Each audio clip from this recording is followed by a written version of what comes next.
हे राजकुमार, क्योंकि राम और लक्ष्मण वनवास चले गए और आपके पिता का देहांत हो चुका है, इसलिए राज्य में जनजीव अस्त व्यस्त हो चुका है। हम जानते हैं कि कंके के षड्यंत्र से आपका कोई संबंध नहीं है और महाराज दशरथ ने आपको अपना उत्तराधिकारी चुना है। सभी तैयारियां पूर्ण हो चुकी हैं और प्रजा अत्यंत आस लगाए बैठी है। कृपया आप अपनी सहमति दें ताकि हम आज आपका राज्याभिषेक कर सकें।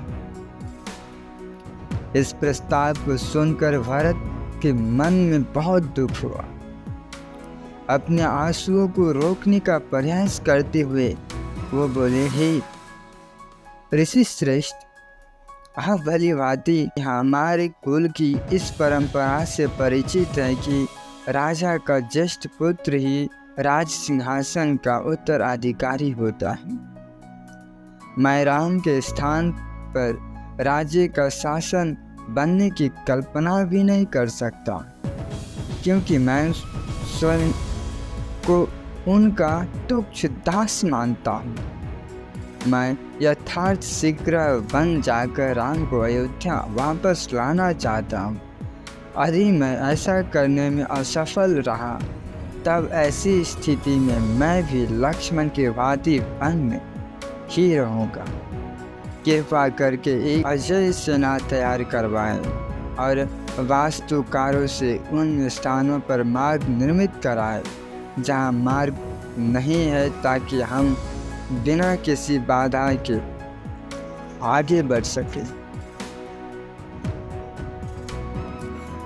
भारत की दिल को छू लेने वाली यह बात सुनकर सभी की आंख में आंसू आ गए। उनके इस दृढ़ संकल्प को देखकर मंत्रीगण अत्यंत प्रसन्न हुए। सभी की अनुमति मिल जाने पर भरत के मन का बोझ उतर गया और उनकी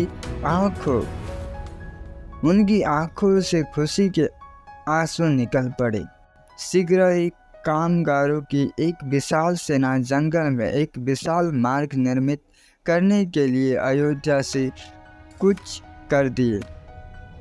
पहले कामगारों ने अनेक वृक्ष काटे, उनकी जड़ों को खोदकर बाहर निकाला और गड़ों को भरकर जमीन को समतल बनाया।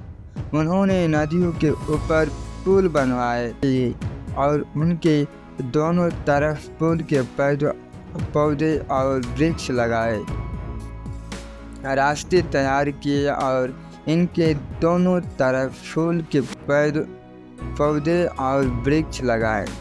कृत्रिम झीलें बनाने के लिए यह सारा कार्य हो जाने पर अयोध्या से लेकर गंगा नदी के तट तक फैले मार्ग पर चंदन से सुगंधित जल का छिड़काव किया।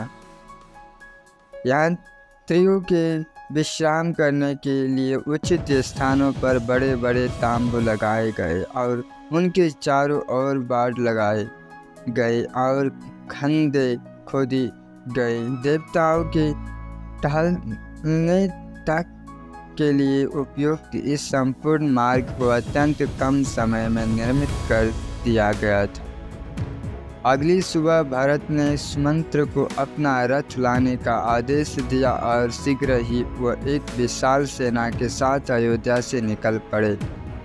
कौशल्य, सुमित्रा और केंके अलग अलग रथों पर थे और सभी को आशा थी कि वह राम को वन से वापस अयोध्या ले आएंगे। भरत के साथ अनेक नागरिक भी चल पड़े थे जो राम के दर्शन की आशा इससे अत्यंत प्रफुल्लित थे।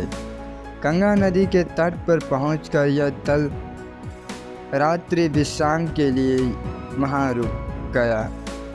कुहा ने भरत की सेना को देखा तो उसे शंका हुई कि भरत संभव राम पर आक्रमण करने के लिए उद्देश्य से जा रहा है, इसलिए उसे अपने सहयोगियों से कहा हम राम के अनुयायी हैं। सावधानी के तौर आवश्यकता पड़ने पर हम भरत को गंगा नदी पार करने से रोक सकते हैं।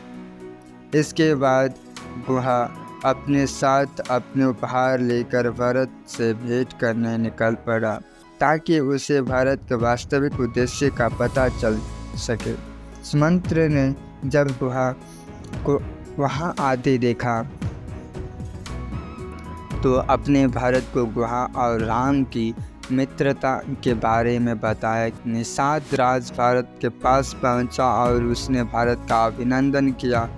तब भरत ने उससे भरद्वाज मुनि के आश्रम का रास्ता पूछा।